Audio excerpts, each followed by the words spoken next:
సునీల్ కనుగోలు ఈ పేరు ఇప్పుడు తెలుగు రాష్ట్రాల్లో మారుమరుగుతోంది. రాజకీయ వర్గాల్లో హాట్ టాపిక్ అయింది. రాబోయే ఎన్నికల్లో గెలవాలంటే వ్యూహకర్తలు అవసరమా? ఇంతకీ ఎవరా సునీల్ కనుగోలు? ఇంతకీ ఆయన చేసిన పనేంటి? చంద్రబాబు కూడా టచ్లో ఉన్నారా?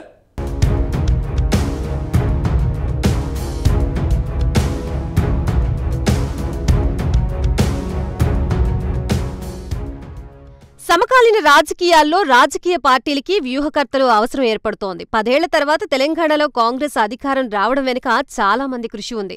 అలాగే కాంగ్రెస్ సమిష్టిగా పనిచేసింది. వీటన్నిటికీ తెర వెనుక వ్యూహాలు, ఎత్తులు పై ఎత్తులు వేసిన పక్కా పొలిటికల్ స్ట్రాటజిస్ట్ గా సునీల్ కనుగోలు ఉన్నారు.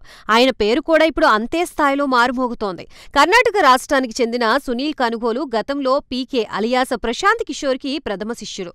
గురువు పొలిటికల్ కన్సల్టెన్సీలో అప్పట్లో సునీల్ కి కూడా వాటా ఉంది. అలా ప్రశాంత్ కిషోర్ వెంటే కొంతకాలం కొనసాగిన సునీల్ కనుగోలు తర్వాత కాలంలో తాను కూడా సొంతంగా కన్సల్టెంట్ అవతారం ఎత్తారు. కర్ణాటక కాంగ్రెస్ ఎన్నికల వ్యూహకర్తగా బాధ్యతలు స్వీకరించి అక్కడ పార్టీని గెలిపించారు.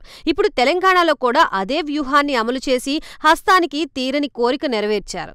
దాంతో ఆయన్ని పెట్టుకుంటే ఎవరైనా గెలుస్తారు అనే మాట మారుమోగుతోంది. దీంతో ఏపీలో 2024 ఎన్నికల్లో ఖచ్చితంగా అధికారంలోకి రావాలని చూస్తున్న టీడీపీ అధినేత చంద్రబాబు చూపు సునీల్ కనుగోలు మీద పడింది అని విశ్లేషకులు అంటున్నారు.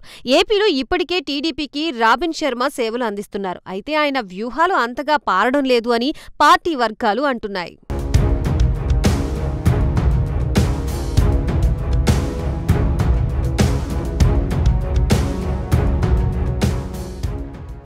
టీడీపీ విపక్షంలో ఉన్న దూకుడు పెంచడం లేదని అభిప్రాయం వ్యక్తం చేస్తున్నారు రాజకీయ విశ్లేషకులు. దాంతో ఇప్పుడు సునీల్ కనుగోలుని వ్యూహకర్తగా పెట్టుకుంటే ఖచ్చితంగా విజయం ఖాయమని టీడీపీ పెద్దలు భావిస్తున్నట్లుగా తెలుస్తోంది.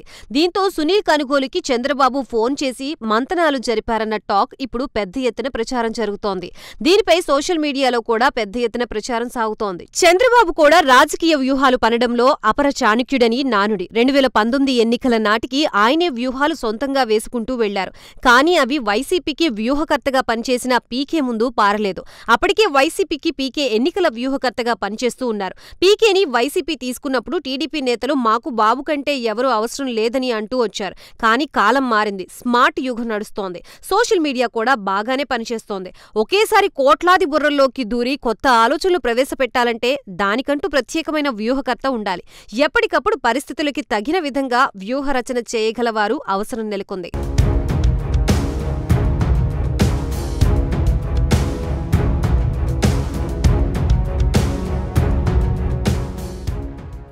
రాజకీయాల్లో ఉన్నవారికి ఎన్నో పనులు ఉంటాయి. నాయకత్వ బాధ్యతలతో వారు తలమునకలవుతూ ఉంటారు.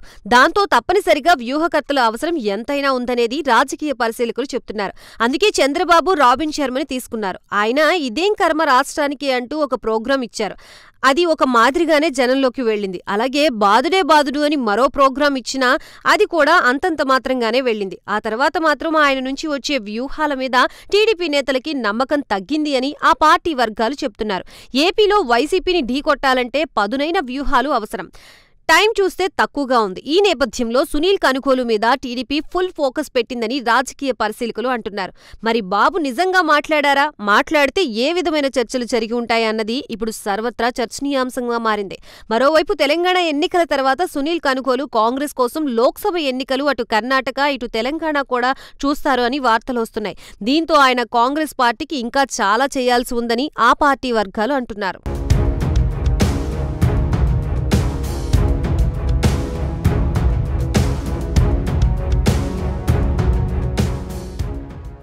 ఇలాంటి కీలకమైన సమయంలో ఆయన ఏపీకి వచ్చి తెలుగుదేశానికి పనిచేస్తారా అన్నది కూడా ఒక ప్రశ్నార్థకంగా మారింది. అయితే పొలిటికల్ కన్సల్టెన్సీ తీసుకున్న వారికి ఇవన్నీ మామూలే. ఒకేసారి వేర్వేరు రాష్ట్రాల్లో వేర్వేరు పార్టీలకు కూడా తమ సేవలు అందించగలరు. వ్యూహకర్త ఎక్కడ ఉన్నా వాళ్ల టీంతో పనిచేయించగలరు. ఈ క్రమంలో చంద్రబాబు ఫోన్కి సునీల్ కనుగోలు ఓకే అంటూ చెబితే మాత్రం వచ్చే ఎన్నికల్లో వైసీపీకి పెను సవాలు ఎదురవక తప్పదని విశ్లేషకులు అంటున్నారు. ఏపీలో వైసీపీకి పీకే టీం పనిచేస్తోంది. అదే జరిగితే గురు శిష్యుల పోటీ రసవత్తరంగా మారే అవకాశం ఉంటుంది. అసలు వ్యూహకర్తలు అవసరం ఉందా అనేది కూడా ఒక చర్చ జరుగుతోంది. చూడాలి మరి ఏం జరుగుతోందో.